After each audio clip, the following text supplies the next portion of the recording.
Welcome to the World of Art with Paul Crimi. I brought in the photograph from the last painting we did down the Cape. And this is the painting. It's complete. It's got this real soft sky, and I like the water's a little strong. It's the winter time, and the water is real dark and ominous, and it's kind of coming in. But I love what the sand looks like in this little hill of grass and sand. So today I brought in another photograph of the spit in Scituate. I'm going to get this out of the way, put this up. I'm doing these small canvases because it makes it easier to get everything going. So here's the photograph of the spit in Scituate. I'm going to hold it up so they can see it, you can see it. And that's what we're going to use today. And I don't use a lot of colors on the palette when I'm doing something like this. The palette's got some gesso, white paint, light blue, middle blue, and real dark blue. And a little bit of the sand is this yellow-orange color thing. Sometimes I like to throw a little of the orange in with that sand. It gives it a nice feeling, warmer. I was putting everything in and I got carried away and I never got to do that. There we go. All right. I'm going to put my glasses on. I'm going to pick a couple of paint brushes and we're going to get started. We got an hour today, but you know something? It sounds like a lot, but an hour goes by fast. I'm having that kind of a day. I dropped the tray. I knocked over all the brushes. All the brushes that I had set up came out. All over the truck and all over the floor and all over the stairs and everywhere. All right, where are you? Oh, here you go.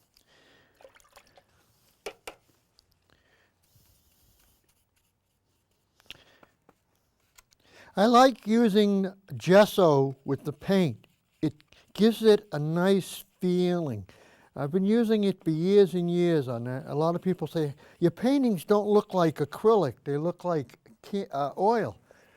And I tell them, it's because I use gesso. Gesso is a product that they put on the canvas to make it white so that you can paint.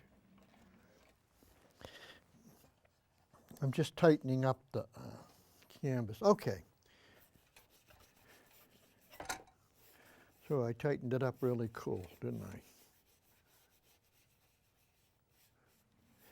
And you know something, when you're painting the sky and you're painting a painting like that, just put the paint on.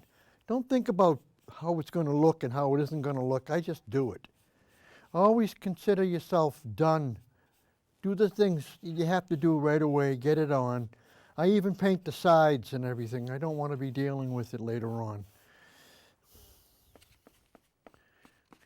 This guy in this particular photograph, which I better see, put up here, hopefully it'll stay. I should have got a piece of tape from my friend. That's all right, I'll put it there. The sky is really soft. Everything's soft about this particular painting. So I'm going to use a lot more gesso and really soften it down. You'll see it get lighter and lighter. I mean, it's almost like, this almost has I don't know. You know, photographs, they do this weird thing. They change from what you see to what you think you see. So, I mean, when I'm painting on the outside, and I do that quite often, I never liked it when I was younger, but the older I get, the more I like it because I feel like all of that personal training that I had at the museum school when I was a kid. I went to the museum school when I was 12 years old on Saturdays, and then I went after I graduated from high school, and then I went in the Marines, and then after I got out of the Marines and got married, I went back to school because I got a letter from the VA saying I had 2 years left on my GI Bill. And I said, oh my God, they're going to pay me to go back to art school. I said, oh, fabulous. I had the time of my life. I had 2 kids. I had 2 kids, a beauty parlor with 10 people working for me, and here I am going back to college. And when I was there as a kid, I didn't have 2 nickels to rub together. I couldn't afford the school, the expenses. Oh, it was terrible. Tough when you're a kid and you don't have any money. I mean, my parents did the best they could. I mean, I had sold some paintings. I lived in Quincy, and was this store called the Remix. And the funniest thing, my dad was always saying to me, "You're not going to make enough money being an artist. You got to be a barber." My father was a barber and an engineer. Was a barber before he went into the Marines, and when he got out of the Marines, he went to school and became an engineer. Smart guy. And he didn't think that I would ever make any money as an artist. And so I'll tell you the story. This is the true story. I am 13 or 14 years old, and I'm in Quincy, and I go by the bank. I'm in the 9th grade, and they got these paintings in the window of the bank, and I'm looking at them, and I'm saying, God, why are these in the bank? My stuff is better, because I was always kind of proud of what I did, had a lot of confidence in everything. So what I'm doing, I'm putting the sand on. You can see me, it's a little different than the photograph does a lie. It has a wet look. Well, I can make it look like that too. It's lighter at the top and darker in the bottom. So I'm going to do that in a minute. I'll mix some of that orange in, and you'll see it change. So I go into the bank, and I say to the lady at the desk, "Who's in charge of the window?" And she says, "What do you mean the window?" I say, "Where the paintings are." "Oh, that belongs to the president of the bank. He picks people to put their paintings in the window." And she says, "Why are you asking?" I says, "Well, I think my paintings are better than the ones that are in the window." And she looked at me and she says, "Well, how old are you?" And I says, "Well, I'm 14.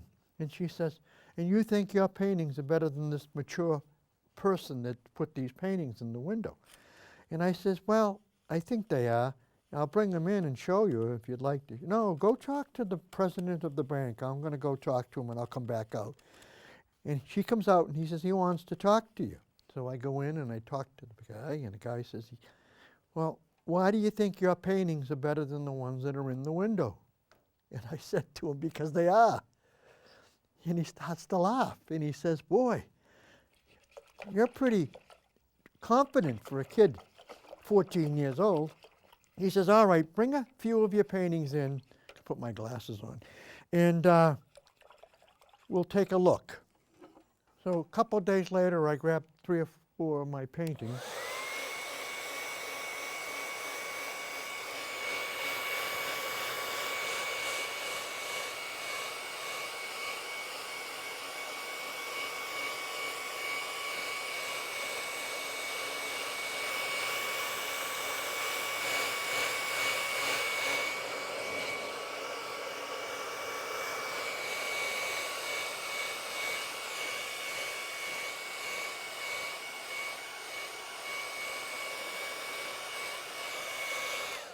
So I grab 3 or 4 of my paintings and I bring them into the bank to show the bank guy, the president of the bank guy, the president of the bank. And everybody to me is a guy, you know, I'm just a kind of keeping it simple. And "Oh my God, I love your paintings. Who taught you how to paint?" And I looked at him and I said, "God." He says, "What do you mean God?" He says, "Well, I've been painting since I was a little kid. I was deaf, and they didn't find out I was deaf until I was 12. And so I did all of these paintings as to keep myself happy and not get depressed about stupid stuff that you had to put up with people picking on you. But that's all right. Anyways, he liked the paintings so much, he said, "Absolutely, you're up next. You can put the paintings in the next month." And so I put the paintings in the next month, and you know something? I sold 2 or 3 of them. And the Remix that owned the Remix clothing store, the store that was one of these really great stores. They had great things in the windows at Christmas time, and fabulous place. And I got this check for like $1,400–1,500 for the paintings. And I said to my father, Dad, what do I do with this? And I showed it to him, and he says, you know, Paul, that's more than I made for the last 4 or 5 months. I'm talking about, now this is back in the 50s. That might be, because or the late 50s, early 60s. That was a lot of money. Because my first year after I graduated from high school was $600 at the Boston Museum School for the year. So you can imagine what that money was like. I says, oh my God, I got enough money to go to school for almost 2 years. So my father said, okay, if you get this kind of money, I guess it's all right if you go to art school. Funny. Life is a laugh if you just go with the flow.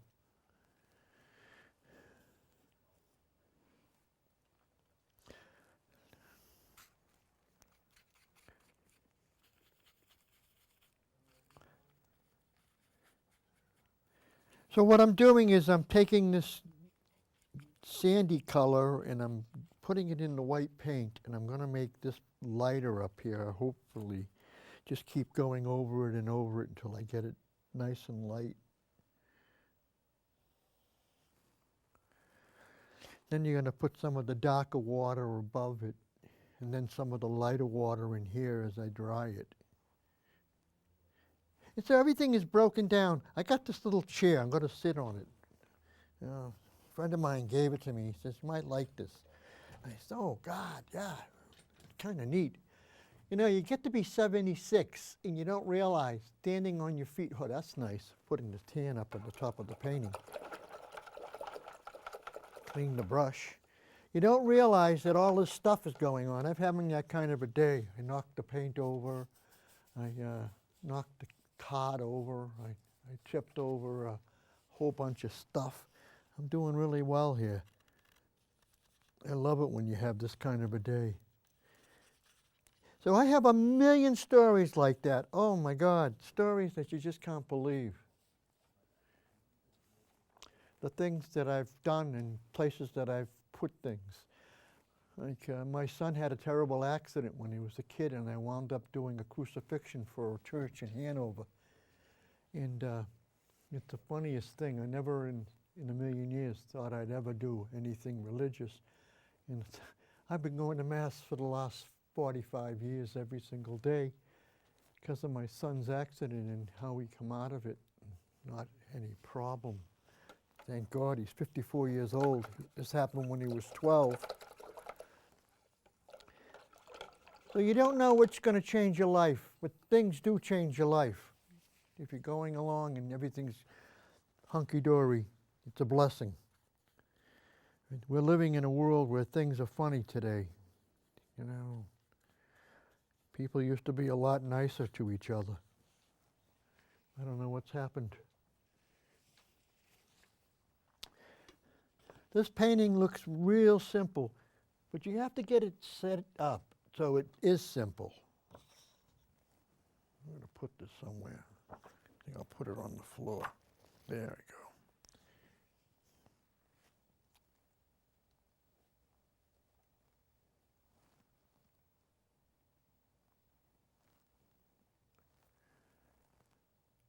So if I was at the split with my paints and my easel and my sitting in the sand here, and all of the birds were flying around, and all the people come up and start asking you a million questions, you don't get anything done. I got a friend of mine who used to go painting with, but he would start swearing at them, and that always bothered me. I was a hairstylist, and I didn't like swearing. I wasn't brought up that way. My parents never swore. And this guy would say, get out of here in a nasty way. Can't you see I'm doing something? And I'd say to him, why are you talking like that? I just asked you a simple question. He says, once they start asking you a question and they ask you another question, you never get anything done.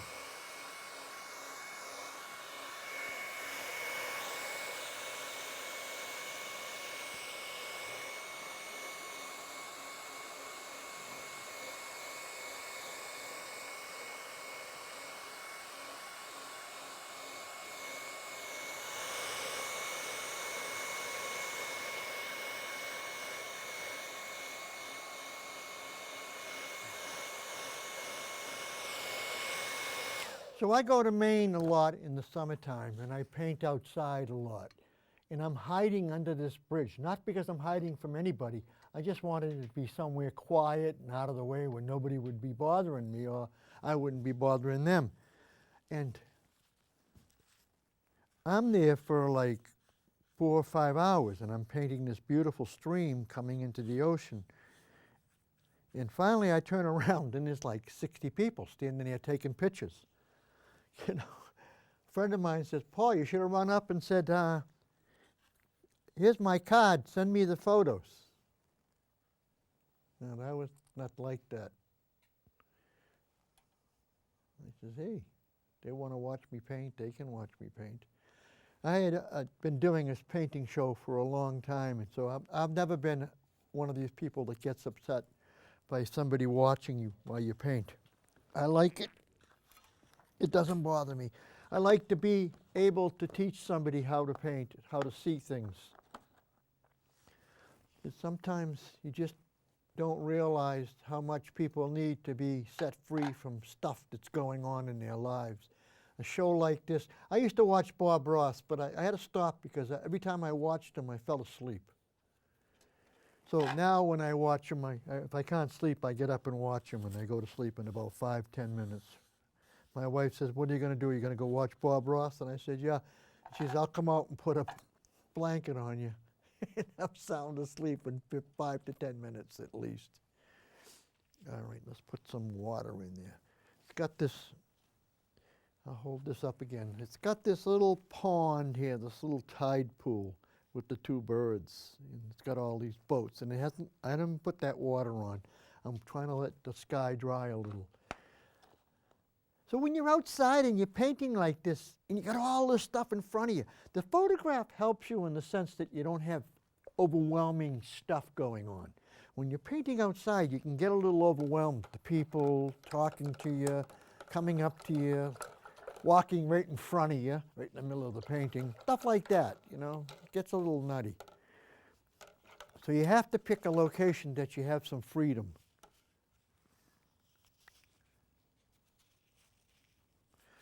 Maybe I should throw in some of that dark water just for the heck of it so you can see it, how it's starting to take shape.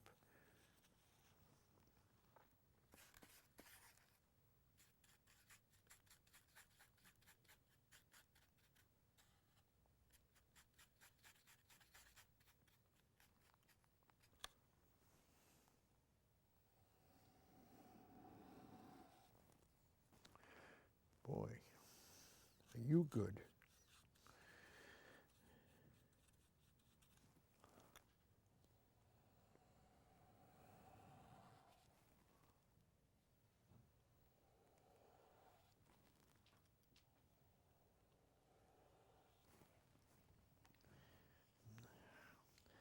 Can you see me? I don't want to get too far out of the way here.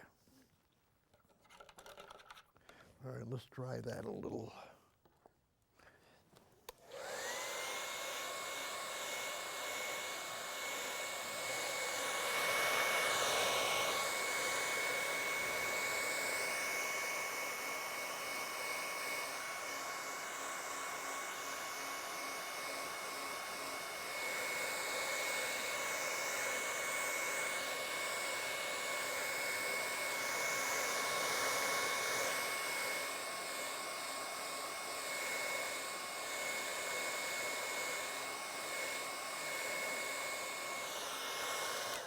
When I'm in the studio, I'll use the blower once in a while, but I won't always use it. I sometimes like sit back in the chair and probably go to sleep and look at the work, watch what's going on.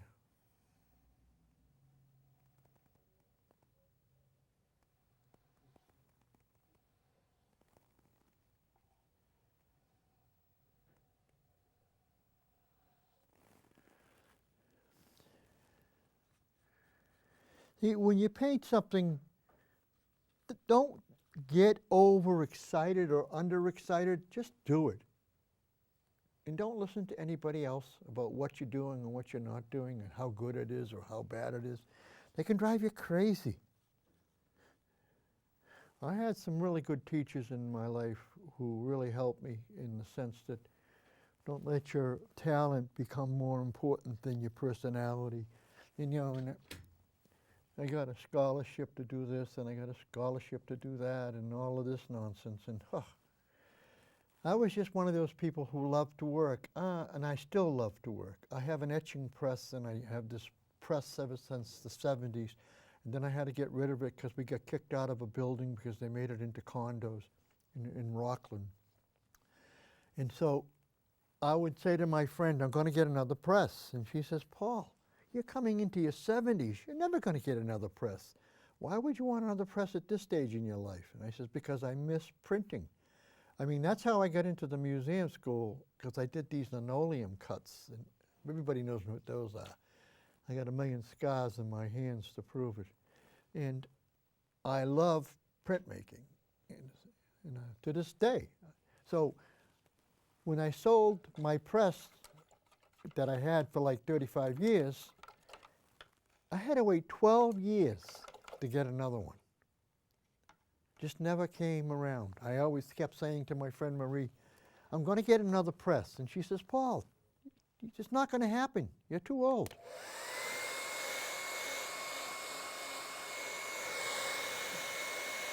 You see the two of us, we're two old people. She does magnificent prints, wins national shows. I've won quite a few shows myself, and we're always competing against each other. I'll win one year and she'll win the next. It's a fun thing to have somebody that good around you.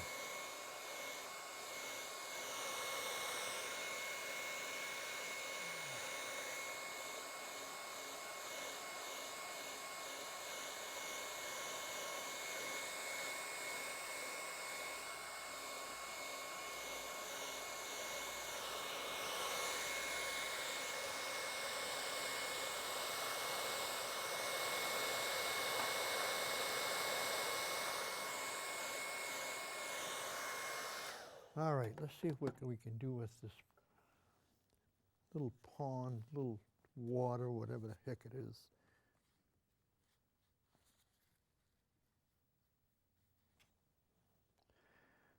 So it goes right across from here to like this, and you just go across like that, like this. Hit it with the gesso. I discovered that this gesso crap, that if people don't understand what I'm talking about, how it works for me. I was painting, in some of the acrylic paintings, they get a little plasticky looking, you know. I don't know what it is about them, that maybe it's just because they are plastic. And so it disturbs a lot of people, and it doesn't disturb me. I was messing with something one day, and I had some gesso, and I said, I'm going to mix the paint with gesso and see what happens. And I loved the effect. Absolutely loved it. Been doing it ever since.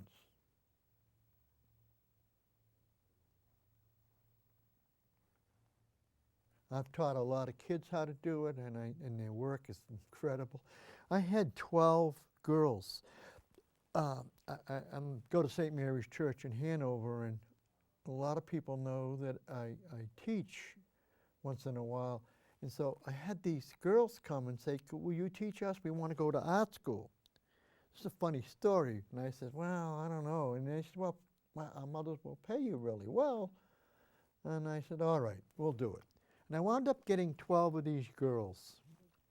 And boy, I'll tell you, they were not easy to teach. They were as tough as woodpecker lips. Unbelievable. I said, what did I get myself into here? Because I made them do 1 minute sketches or 60-second sketches. And you can't do anything in 60 seconds. And I did this for a month or so. And I said to them, you know, you asked to have me teach you, now I'm going to teach you, and we're going to see what you learn. And what happened is, after the month, then we started doing real drawings. And the girls would say, wow, I didn't realize that you had to work yourself up to a stage where this stuff became easier and easier and a lot nicer. And so after, I'd say, a year, year and a half, they started graduating, and all 12 of those girls got into art schools. One of the fathers is a deacon in Hingham, and he came to me and he says, I want to tell you something, Paul. I looked at my daughter's portfolio that she had studying with you, and I looked at the college portfolio. And he says, I'm going to tell you, your portfolio was better than the college portfolio. And I laughed and I said, no, they just teach different stuff at college than I was teaching them. I was teaching them the way the old masters got taught. And they don't want to do that anymore. They want to do the contemporary stuff, and it's this and it's that, and use this and do that. Forget it.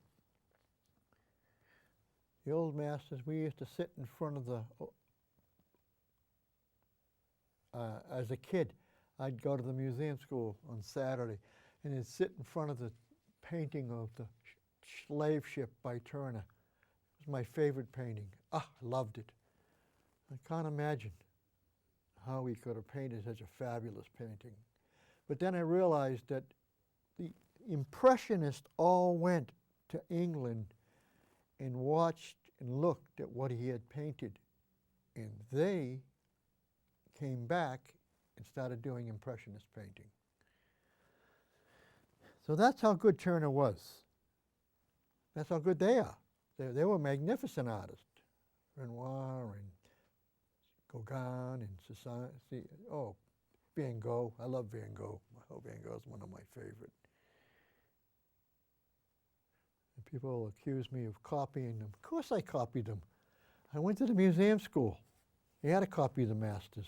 You had to sit in front of those for hours and hours and hours doing these. This is starting to take shape, isn't it, huh? Amazing how easy it is to paint, especially when you've been painting your whole life.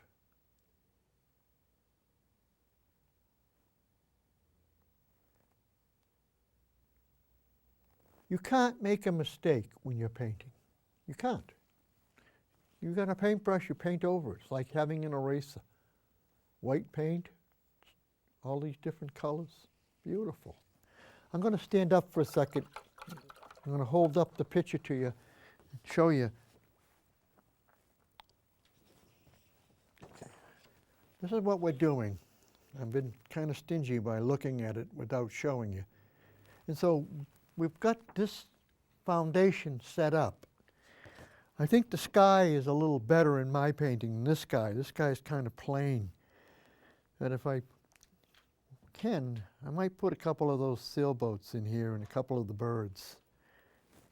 What? Oh, I better slow down. I'm a little in a hurry here. I'm going to step back and look at this myself.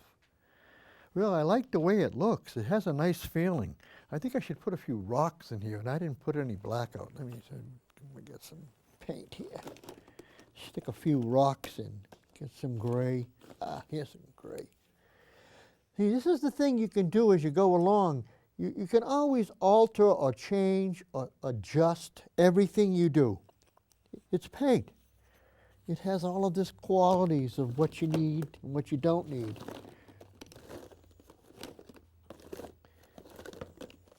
And how you can find stuff. I have a lot of stuff in this container.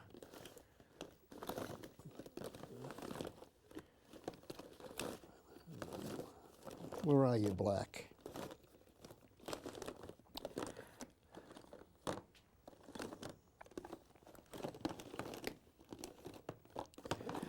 We don't need it.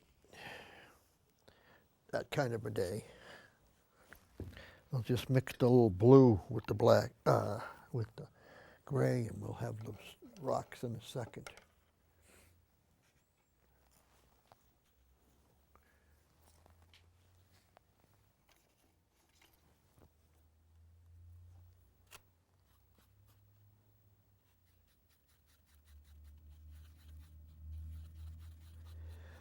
All right, here we go. So I just saw the rocks. They were in right in here and along the beach where the water is.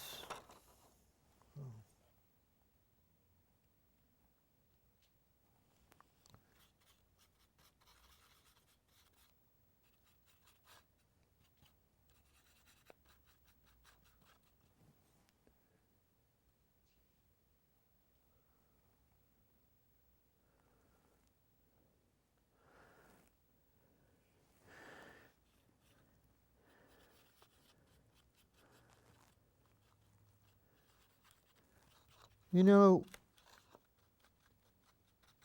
everybody says, how do you get these rocks on your paintings?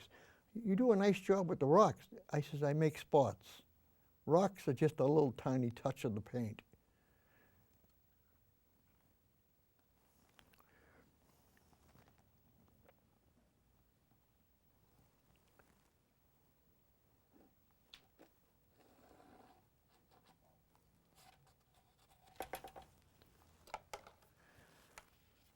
And I use my fingers a lot.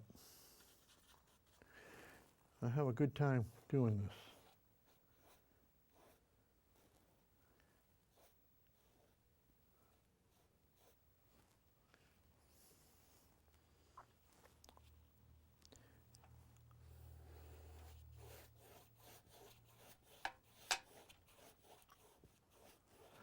What I'm doing is I'm tinting the sand a tiny bit because it has that kind of quality about it with the sky and this.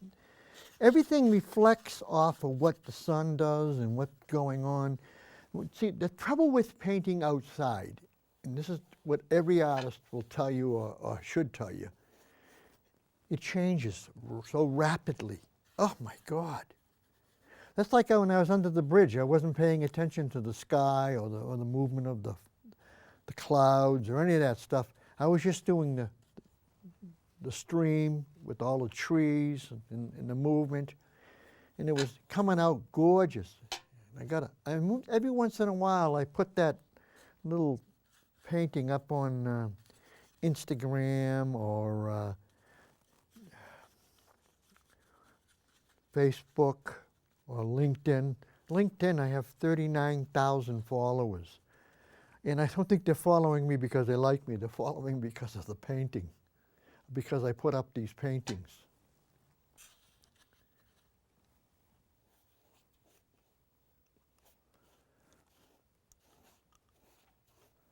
See, so I'm manipulating the sand a little. Instead of making it look just so plain and easy, I'm fooling around with it. I'm going in and back, touching it up, giving it some life, and taking it.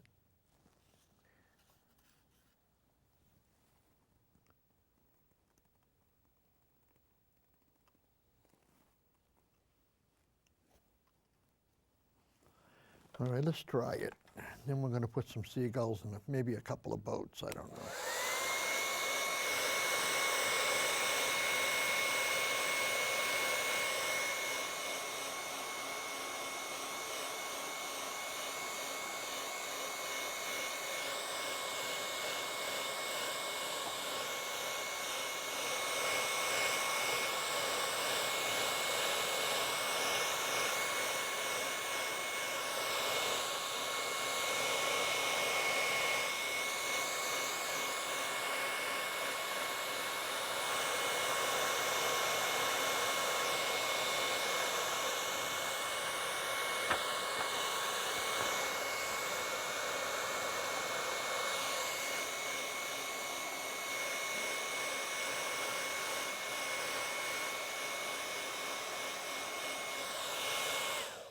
All right, let's see if we can put a seagull in. Oh my goodness gracious. My stuff fell out so many times. I'm telling you, half these brushes are in upside down, sideways.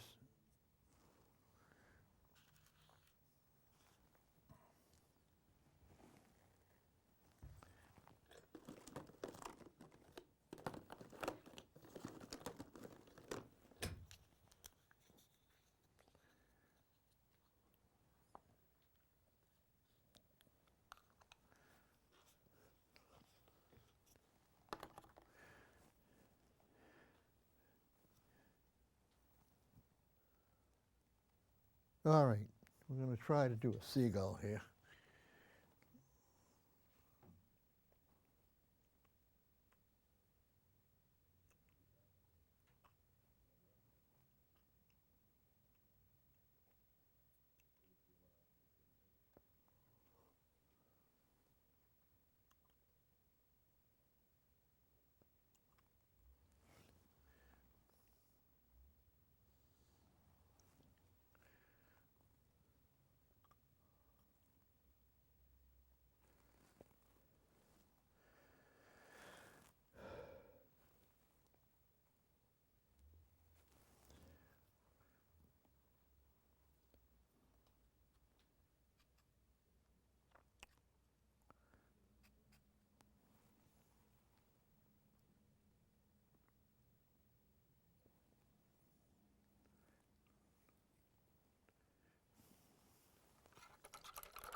It's a lot easier to do a seagull flying than it is doing a seagull sitting on the sand. What do I do with that brush?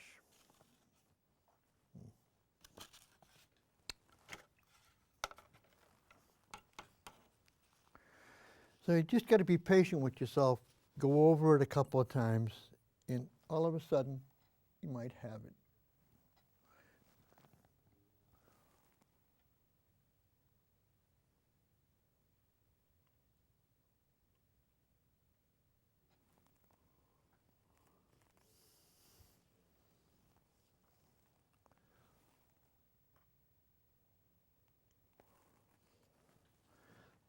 Second seagull, probably a male seagull because it's got blacker wings, I don't know, and it's got a head up. Yeah.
Putting a couple of lines in the water because it's moving a little bit here. I studied with this Ed in Rockland, and oh my God, he was a fabulous teacher. I was in his class for about 3 classes and he threw me out. He says, "You're too talented." He gave me my money back. I says, God, I really want to learn how to paint water because he could paint water like, oh my God. I know all of these really great artists. They're all passed on. They're all good friends. That's what happens when you get old. You get to the point where you're old and you go. And so what you're leaving behind is a legacy. That's why I decided to do this shows, so that people would get the idea that anybody can paint. Anybody can do what I'm doing right now, because you see how simple it is.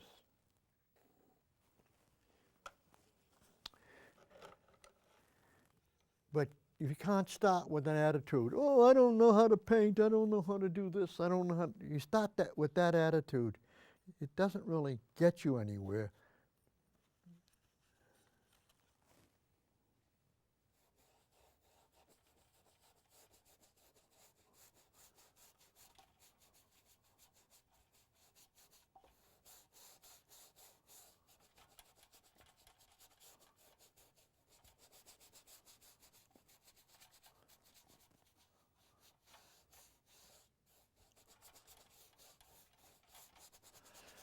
People say to me, oh my God, Paul, you paint the best clouds. How do you paint such great clouds?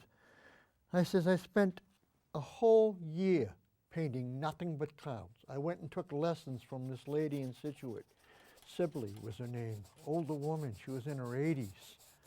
And oh, could she paint clouds? And I'll tell you, I drove her crazy.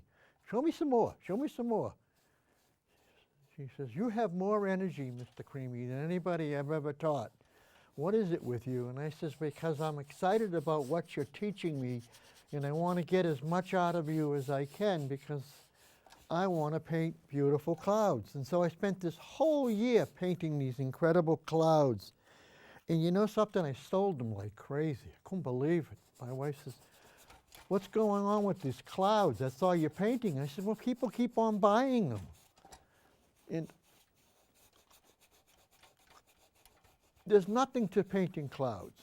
Painting clouds, the sky is nothing. The sky is dead compared to what I'm going to do right now. So I'm going to just soften it up, give it a little life.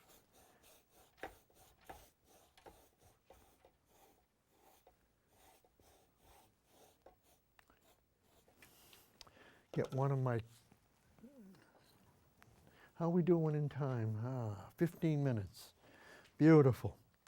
So I'm glad I decided to do something with the sky.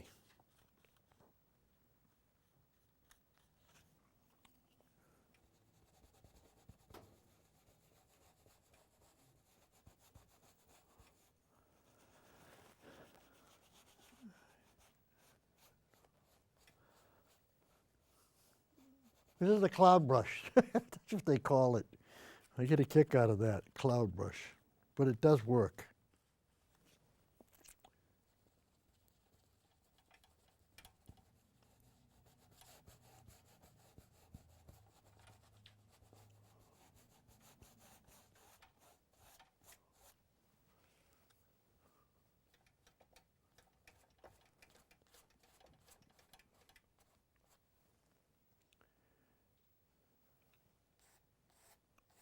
So I sat here for an hour. I did all of this.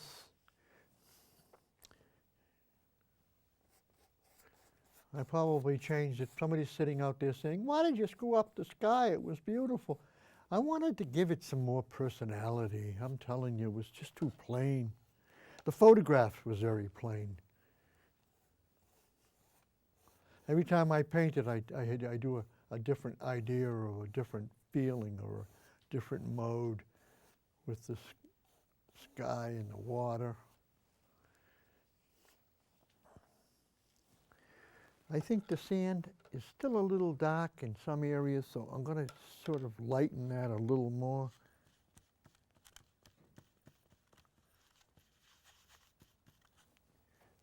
Right along here, without getting everything soaked.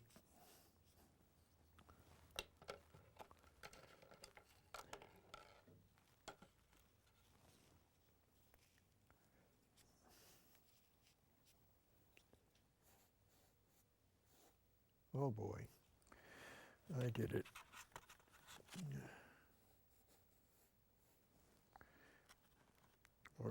sand.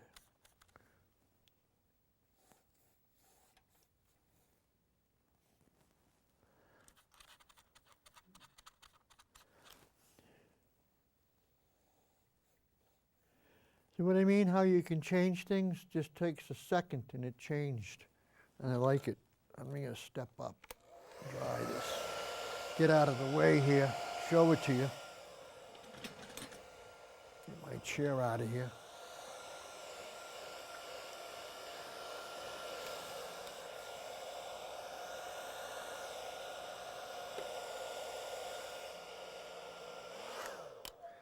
I want to fix that seagull just a tiny bit. Hit my brush.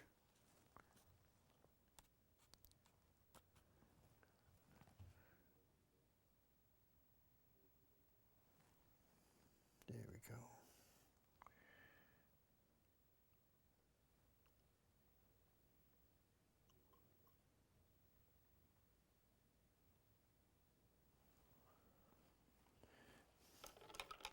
Everything in a painting is an illusion. It's very simple to do.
Every time I post this, I have this friend of mine, Carol, and Carol always sends me a little note saying, that's my favorite painting.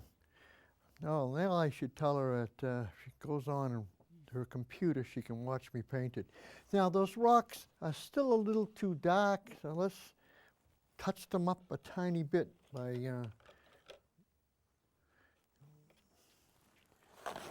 because they're a little dark. So how do we soften them a tiny bit, and then I'll be done.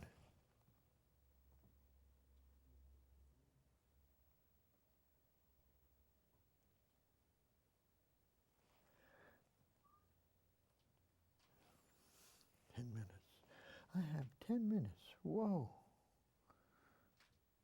I'm always thinking I'm running out of time. You know, you have this clock inside your head, and it never ends when it comes to doing something like this show. I love it. I love the idea that we can keep going and going and going.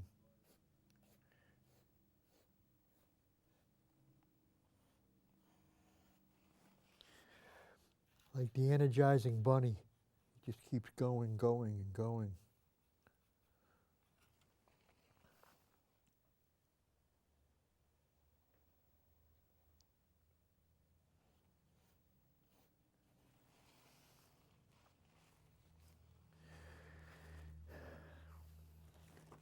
I think the sky is a million times better than the sky that's in the photo.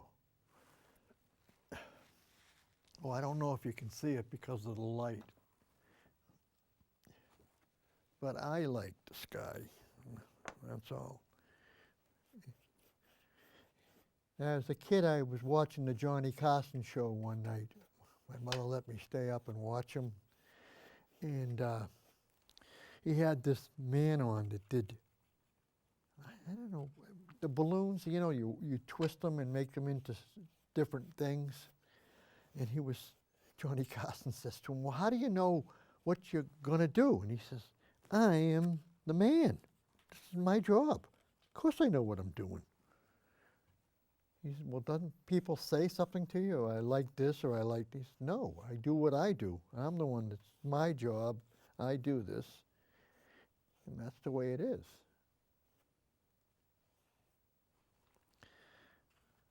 Sort of like, that's the way it should be for an artist. I paint a painting a certain way, and that's what I do. And if you like it, you like it. If you don't, you don't. I'm not going to get one way or the other upset or crazy. And other artists are the hardest to make happy because they think they're the greatest in the whole world.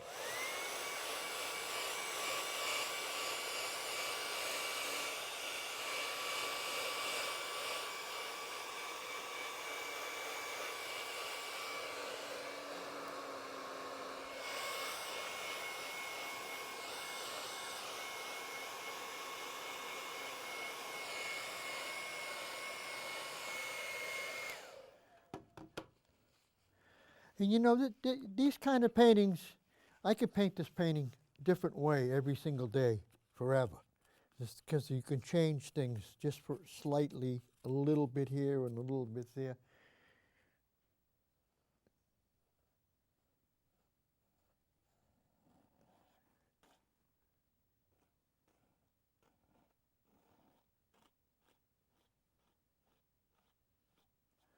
I love to look at these things a couple of days later when I've done them and put them on the easel and look at them and say, what do you think? My best criticism, person that tells me how good they are or how good they're not are, my wife. She's as tough as they come.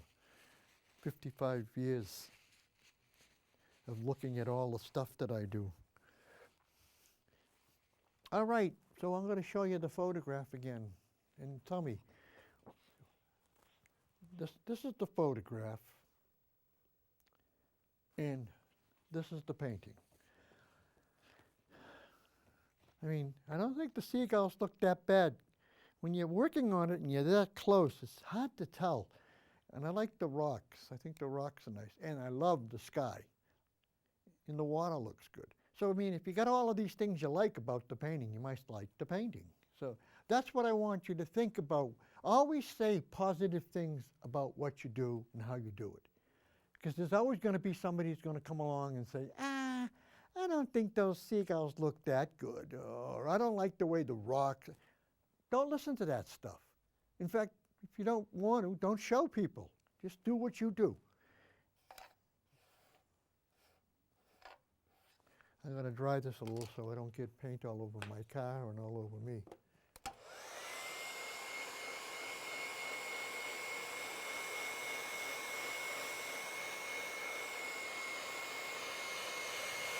And if you're just starting, do a whole painting of just the clouds.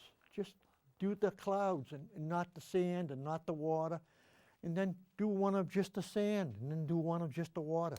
That's how you learn. And then do one of all three. Anybody can paint. It's just that everybody wants to paint like such and such, or who likes this or like that. Forget it. Paint the way you paint. That's all that matters.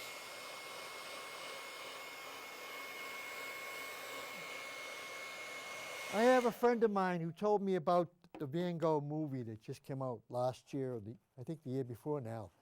And Van Gogh was talking to this priest. Okay. And this priest says, who told you you could paint?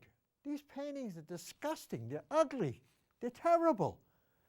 And he says to the priest, I'm painting for 100 years from now, when people will be standing in line looking at my work and paying millions and millions of dollars. And the priest says, who told you that? And he says, well, my father was a minister and I was a minister, but I wasn't as good as my father, so I gave up being a minister and took up painting. And look what happened to Van Gogh. You know, don't judge somebody when you're looking at something because it's not what you like or what you think you like. Art is something that each and every one of us expresses in their own personality. I think that if you can get your personality into a canvas and paint, then you're setting yourself free because it's something that nobody else going to do because you're going to do what you do, and it's just you. That's what's good about painting. I want to tell you, I enjoy this. God bless, and goodbye, and good night.